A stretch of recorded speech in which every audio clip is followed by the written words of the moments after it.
राग बसंत थाठ पूर्वी दा राग है। इस राग विच दोनों मां अते अवरोह विच रे कोमल प्रयोग हुंदे हन।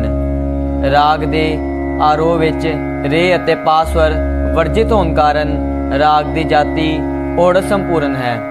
राग दा वादी स्वर सा अते संवादी स्वर पा है। राग बसंत दा गायन समा रात दा चौथा पैर रात 3 बजे तो सवेर 6 बजे तक है। सो हुण राग दी आरोह अवरोह अते पकड़ वाल वादे हाँ। आरोह सा मा मा मा गा मा धा रे सा। अवरोह रे नी धा पा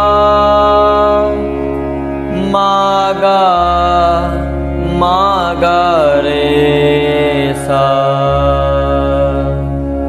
पकड़ सा गा